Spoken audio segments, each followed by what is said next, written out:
नमस्कार सांग मैंने जय जगन्नाथ। चलतु आम बनैबा चूना माछ सोरिष बेसर। देखु मो माछ को भल से बाछी कर धोई नहीं आउ कड़े बसई कर गरम कर देछि आउ से फ्रीडम तेल टिके नहीं देछि। देखु तेलटी गरम हो गला पर माछ गुड़ी को आम भाजी दबा।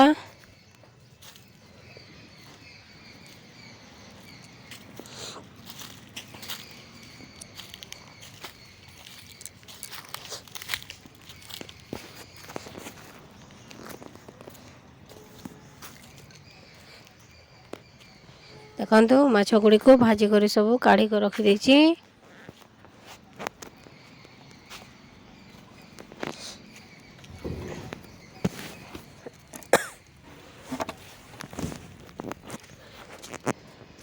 चलतु आम माछ बेसर करवा। कड़े को गरम कर देछि भल भाव आउ से सोरिष तेल नहीं नबा।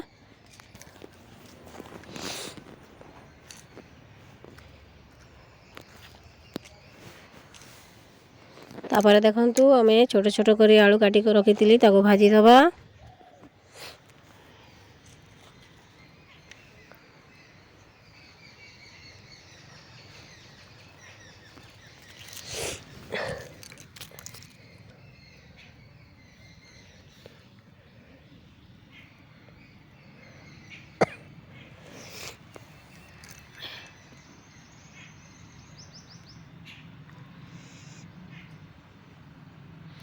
देखु आलू को भलसे लाल लाल कर भाजी नहीं काढ़ी कर रखीदबा। और से तेल रे आउ टिके तेल दे दबा।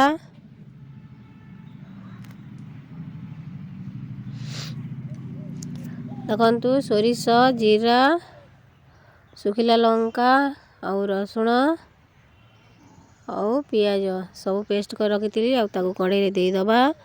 आउ ताको भल से टिके कषि नबा। बेसी कषिबेनी पिता लगे सोरिष बेसर कम टिके हल्का भाव में ताको कषि नबा।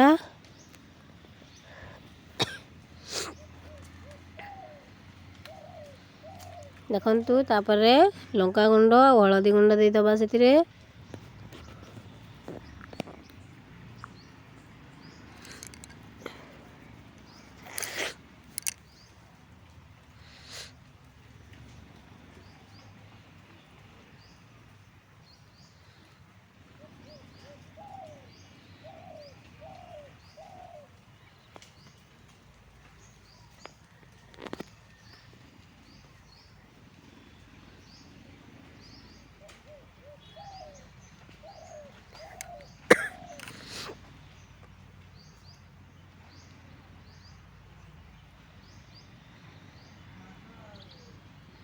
देखु मुझे हल्का भाव में कषि नहीं आउ से आम काटिक टमाटर रखी दे दबा।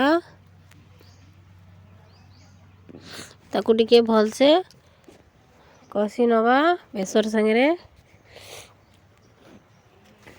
आउ से आम लुण दे दबा।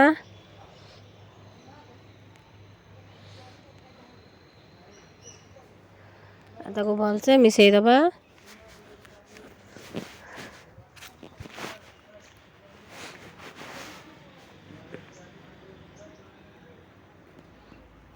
देखु मुझे हल्का भाव में कषि नहीं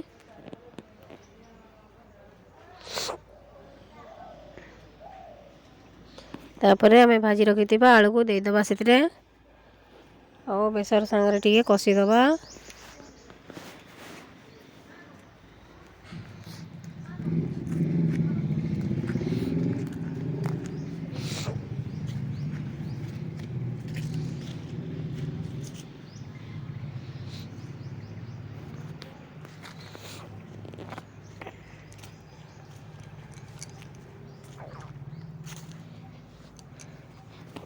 देखु कषि नहीं सारा पर आम पानी दे दबा और ताकू फुटवा लगी टिके छाड़ी दबा।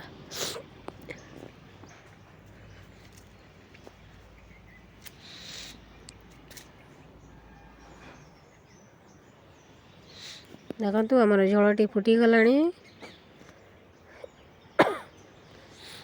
ଆଉ ସେଥିରେ ଆମେ ରଖିଥିବା ଭାଜି କରି ଚୁନା ମାଛକୁ ଦେଇଦେବା।